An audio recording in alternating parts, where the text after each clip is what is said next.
It looks like that's not all that will be coming, though, in the next couple of days. Yeah, we do have some other moisture coming as we head towards the early part of next week, Todd. In the meantime, though, it's just that fog outside here this evening, and it's all going to be liquid here, too. We had those really warm temperatures earlier this afternoon. A lot of folks got up to 50 degrees with the sunshine. It was a fantastic way to celebrate the state's birthday. Well, this evening now, we are cooling off, but we're keeping it above freezing. And actually, it's really mild. A lot of us are still at 40 degrees here at 10 o'clock at night. So no freezing issues, I don't think. Maybe far northwest Iowa, if some of the fog does develop up that direction, could be some isolated slickness, kind of like this morning. The rest of us is just going to be all liquid, so no problems with any sort of iciness. But the dense fog advisory is until noon tomorrow, so it's going to last for quite a while into your Sunday after that brief little bit of some sunshine. So fog through the first half of Sunday, and then our next weather system brings us a chance at some rain and snow as we head towards the later part of Monday and into early on Tuesday.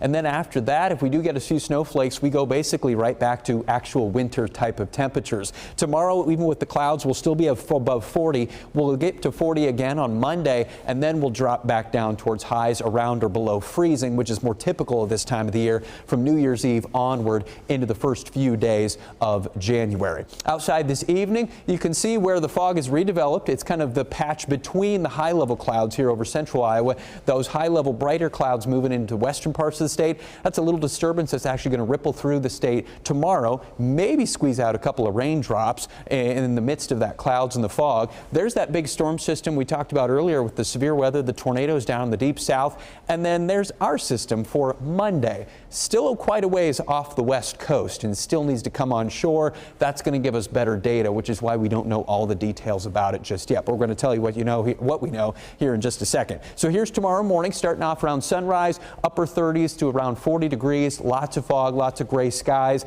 We thin the fog out. We don't quite get the clouds out of here, though. Through lunchtime, we creep back above 40. There might be a stray raindrop or two in here as that little disturbance I showed you a moment ago ripples over the state. But otherwise, we're just kind of locked in clouds all the way into the afternoon. Maybe far western Iowa clears, but that's probably about it. I wouldn't plan on seeing sunshine. If you do see a little bit of thinning in the clouds, great, but that's going to be probably the exception to the rule. Then here's Monday. So we start off the day dry, but the clouds are already increasing again. So no real chance at some sunshine between now and Monday. There's the first precipitation moving into western parts of the state by lunchtime. As soon as then, more likely during the afternoon, we'll start to see some rain. Far western Iowa then towards the evening as the sun goes down, we start to change it over to maybe a little bit of some mix or even some snow. But that system, the bulk of it's going to be to our south. So most of the moisture is down towards Missouri. We might have a little bit of some mix and some snow linger into the first part of Tuesday, and then that's all out of here,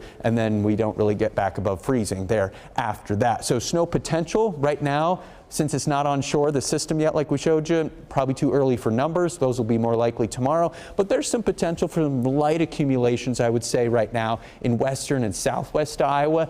Maybe some wet dusting or something like that for the rest of us. Doesn't look like a high impact situation at this point, but if we were to have some slickness on the roads, it would be late Monday night and into New Year's Eve morning. After that, we start the new year with drier weather. Just a little bit chillier. Really more like normal. Highs around freezing or colder, and sunshine then through Wednesday. That's New Year's Day into the 2nd and 3rd next week. And then we're going to eye the potential for another system here ways off, but towards late next weekend, maybe some more snowflakes.